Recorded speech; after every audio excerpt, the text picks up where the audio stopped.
Sorry. Outline. Cool.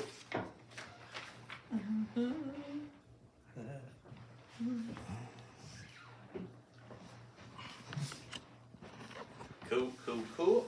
All right, back to the beginning. Blizzard. Evan Willis, public speaker. Okay. I was doing so well the first time. All right. Have you ever woken up with snow the size of your door, looking out, and you can't get out? Well, blizzards can create snow so deep that the Center of Science Education says so deep that the second graders can't see over the top of them. Now, blizzards are a rare occurrence. They don't happen all the time. But when they do happen in a community, they do affect it negatively and positively. We're going to break it down. But first, we're going to have to know how a blizzard is formed and comes together. Now, the definition of a blizzard from the Center of Science of Education, you need 4 things to happen. You need snow, wind, lack of visibility, and a long duration. Now, what a blizzard needs to be called a blizzard and how it forms, and this is also from the Center of Science and Education, is cold air, moisture, and lift. And as you see in the picture, what is lift? Lift is winds pulling cold air from the poles down to the equator, and at the same time bringing warm, moist air from the equator up north to the poles. When these 2 things happen, blizzards form. As you see, lack of visibility, you can't see the wind, but a lot of snow.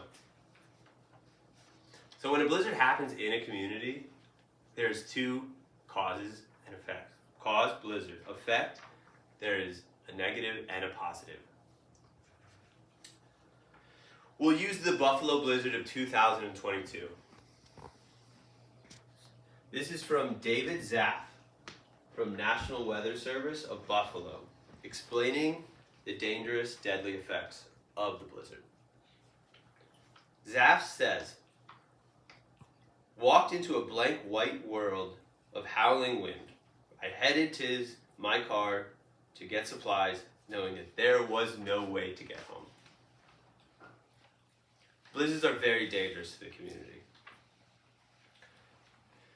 The low-income people, part of the community, are affected the most.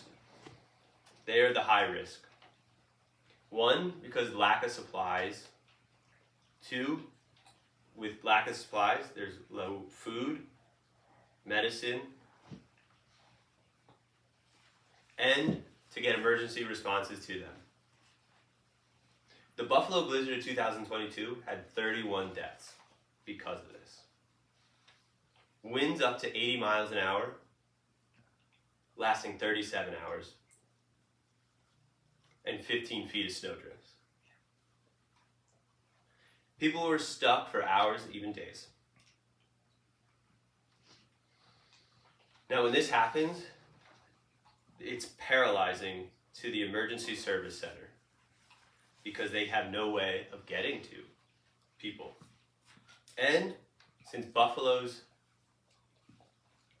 warning for the city was so lackluster, emergency went out not enough time. People traveling to work didn't know there was a travel ban.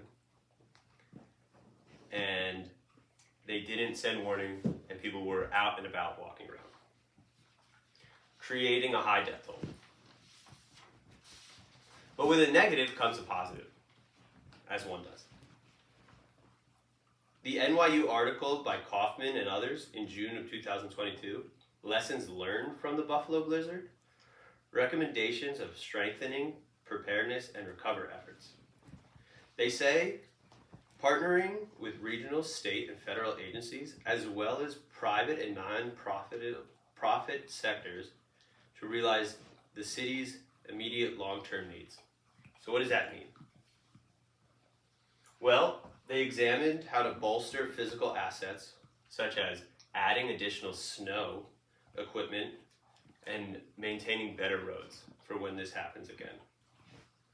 A clear public communication was needed as well. So they examined how to get the word out quicker and faster. And improved community systems, addressing the challenge. We're going back to Buffalo in 2022. They get the nickname City of Good Neighbors because Buffalo is one of the snowiest cities in the country. So this happens more often than you think. They come together in resiliency, caring, and strength. They've gained meaningful progress in this time, and since the blizzard of 2022, they're willing to help each other out. So in reviewing this, we've learned how blizzards are formed, what they can do to the community, both negatively and positively. So when you hear a blizzard's heading your way, just know you might wake up with snow drifts the size of your roof, and knowing second graders can't see over them. All right, thank you so much. Question and answers for anyone in the crowd. I have a question. Oh, question, ma'am. How do you think we should be prepared for a blizzard should it come to New Jersey? We haven't had one in a while. I don't have a snow shovel. Well, one, Google is a great tool. Preparing yourself, gaining supplies at the food store, Home Depot, any general store in town. Salt to make sure ice doesn't build up after the snow melts. A sturdy shovel. Always have maybe a generator outside to gain power, or if not, have candles to have light at night. But just, also check with your local community government because they will provide outlines. Anyone else? Yeah, I got one. Okay, sir. So, is it a regular snowstorm coming, or does it just happen like a twister?